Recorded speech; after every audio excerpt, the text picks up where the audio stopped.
Լուրերում հաճախ ենք լսում. բանակը հասցրել է հակահարված կամ բանակն անցել է հակագերոհի։ Արդյոք նույն բանն են։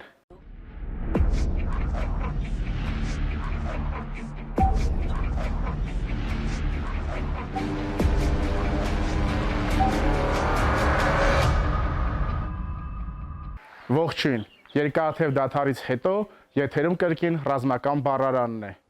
Point of Law փաստաբանական գրասենյակի աջակցությամբ բանակ-ինֆո մասնագիտացված ռազմական կայքը շարունակում է ռազմական բառարան նախագիծը։ Եվ այսօր քննարկելու ենք, արդյոք նույնն են հակահարվածը եւ հակագերոհը։ Եթե փորձենք կարճ պատասխանել այս հարցին, հստակ կարող ենք ասել ոչ։ Նրանք նույն բանը չեն եւ ունեն այլ նպատակ, տրամաբանություն եւ փիլիսոփայություն։ Սկսենք հակահարվածից։ Ինչ է հակահարվածը։ Եթե մի փոքր փորձենք գեղարվեստորեն ներկայացնել, հակահարվածը ավելի շուտ բնազդ ռեակցիա է։ Այսինքն, թշնամին հասցրեց քեզ հարված, դու այդ հարվածը առավել հարմար, ճակերտավոր կարող ենք ասել նույնիսկ փափուկ ընդունելու նպատակով հասցնում ես նաև հակահարված, նաև հետագա պլանները խափանելու նպատակով, օրինակ մխիթվել պաշտպանության խորքը։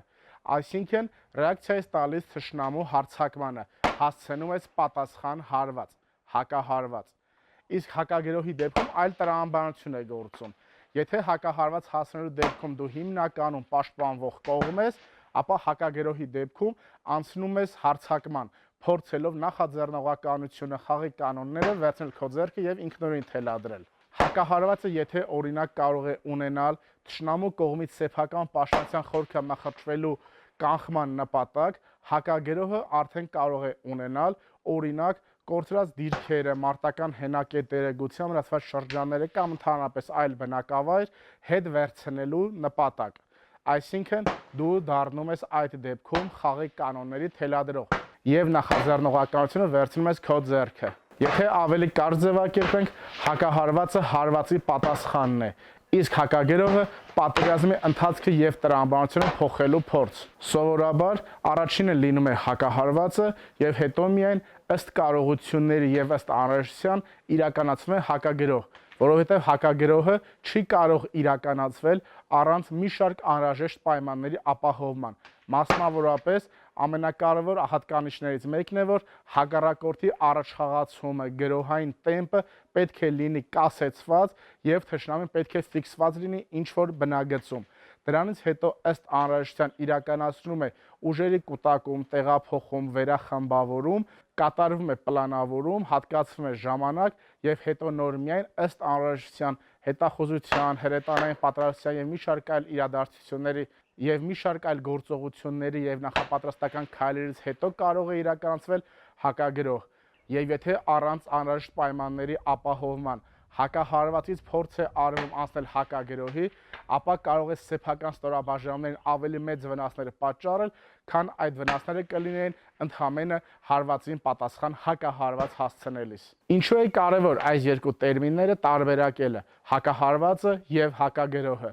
Քանի որ ամբողջ պատերազմի ընթացքում եւ յուրային զորքերը, եւ թշնամական զորքերը, բացի բուն մարտական գործողություններ զուգահեռ նաեւ իրականացվում են քարոզչություն, ապա օրինակ հակահարվածը կարող է ներկայացվել որպես մեծ ձեռքբերում պատերազմի ընթացքում, մինչդեռ դա իհարկե այդպես չէ եւ հակահարված հասցնելու համար առանձնապես մեծ ծավալի ուժեր եւ միջոցներ, ինչպես նաեւ պայմաններ անհրաժեշտ չեն։ Ռազմի դաշտում եւ ռազմական լրագրության մեջ ամեն բառ կարեւոր է եւ ունի իր հստակ իմաստը, նշանակությունը եւ կարեւորությունը։ Եթե ավելի խոսակցական տարբերակով ասենք, հակահարված հասցնելը նշանակում է, որ բանակը կանգնած է իր տեղում եւ այսպես ասած ընդունել է մարտը։ Իսկ երբ որ բանակը անցնում է հակագերոհի, դա արդեն նշանակում է, որ նա փորձում է փոխել խաղի կանոնները եւ թելադրել իրենը։ Դե ինչ, եթերում ռազմական բառանի հերթական թողարկումներ, իսկ մենք կհանդիպենք շուտով։